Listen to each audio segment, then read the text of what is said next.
Hey, this is Dmitry with Ergonomics, and there's a new mouse on the block from Steelseries, and of course we gotta check it out. This is the Rival, a very basic, no bells no whistles on here, with what seems to be like an appropriate price of $59.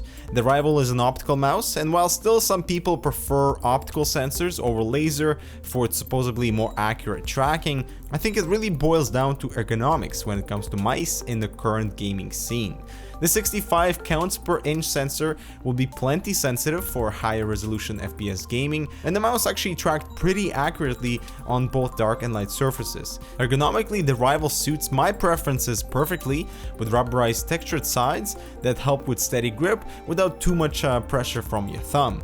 At 128 grams, I would call this a lightweight with a pretty balanced weight distribution. I am, however, used to heavier mice, so it is unfortunate we don't have an adjustable weight system.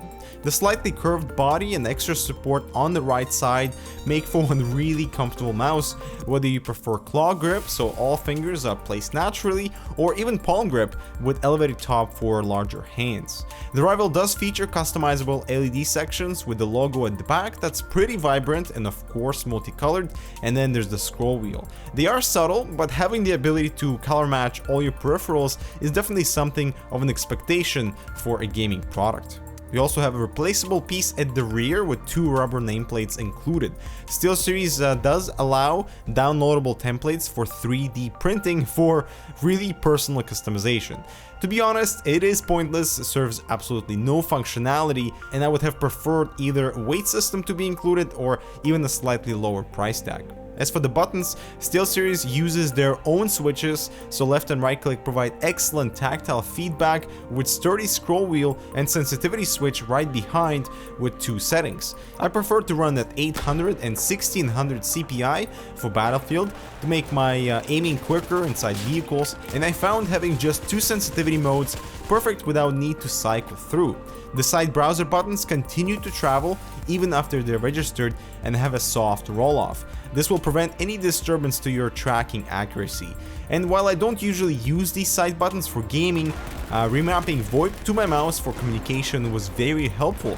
Also, if you guys played the hardcore mode in Battlefield 4, the lack of a minimap can really test your skills, but you still have access to the full map by pressing M on the keyboard. So I remapped that to my mouse, and now I can quickly glance to the full map, which was very helpful without disturbing my aim and not needing to leave my WASD zone with my left hand. Now, I did have issues with the first sample we received, particularly with the distance between the left and right click. When holding the right button and pressing your left click, they were kind of grinding against each other, with the left click going underneath the other. The second sample, as you can see, had the larger distance, so that was no longer an issue, but the sensor now would not track on a white surface when you left the mouse, while tracking on the first sample was perfect. Now, even for a $60 mouse, I would expect tighter quality control. Also, the rubber coating left a bunch of finger marks that isn't exactly pleasant, and this happened only after a few days of use. Now, on a better note, Steelseries engine software is a very good hub for all of their peripherals. Here you can remap each button to anything from your keyboard, there are media controls, and of course macros. On the right side, there are two sensitivity settings, below which you can adjust acceleration and deceleration. I wouldn't recommend that for gaming, but I did find it quite useful in desktop mode and when I was editing. You can further configure angle snapping and the polling rate, of course.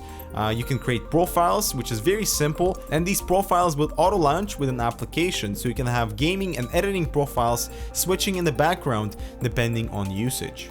So the Rival certainly is one strong contender with excellent ergonomics and lightweight that you can really get used to. I love how the switches feel, and the Cpi Switch is perfect with just two modes. Lighting is subtle, and the optical sensor showed no acceleration with pretty excellent tracking, and the software is definitely one of the best. Now, the one aspect I'm not pleased with is quality control. First there was grinding with left and right click, and then the artifact on the sensor on the replacement mouse. Also, the rubberized coating, while comfortable, showed unpleasant signs of wear just after a few days of use.